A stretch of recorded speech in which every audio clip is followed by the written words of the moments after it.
ہے دین میں بھلائی دنیا و آخرت کی، پیغام شعیب کاشفی ہم سب کا رہنما ہے۔ الحمد للہ وکفی وسلام علی عبادہ الذین اصطفی۔ حضرات و خواتین، آج کی تقریر کا عنوان ہے نزول قرآن اور شب قدر۔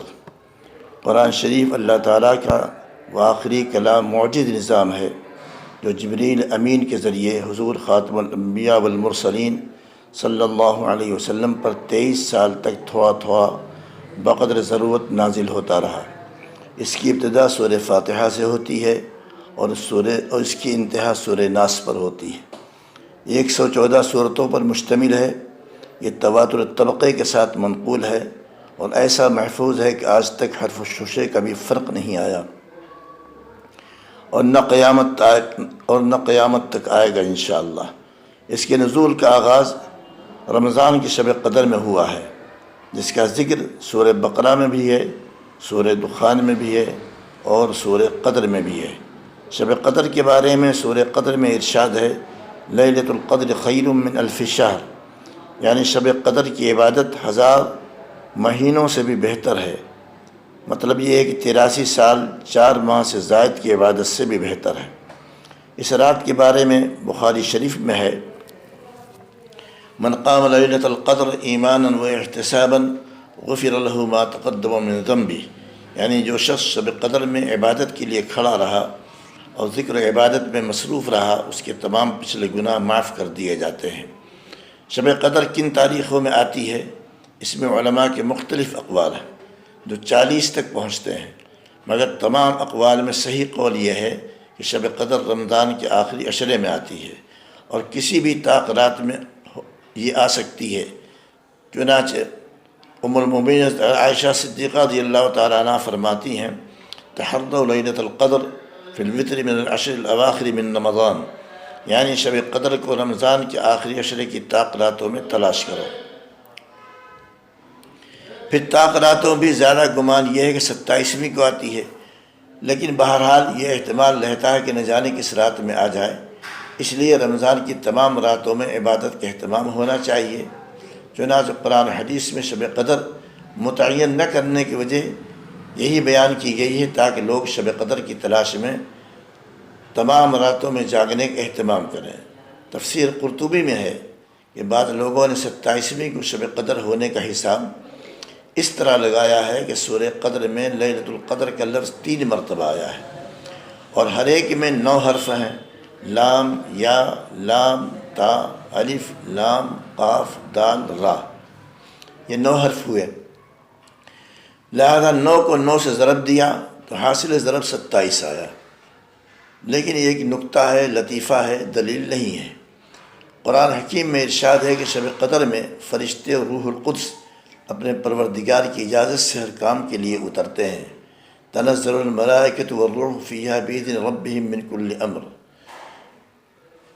حضرت انس نے فرمایا کہ سردار دو جہاں صلی اللہ علیہ وسلم کا ارشاد ہے کہ شب قدر میں جبریل فرشتوں کی ایک بڑی جماعت کے ساتھ زمین پر اترتے ہیں اور جتنے مرد و عورت نماز وغیرہ میں مشغول ہوتے ہیں سب کے لیے رحمت و مغفرت کی دعا کرتے ہیں۔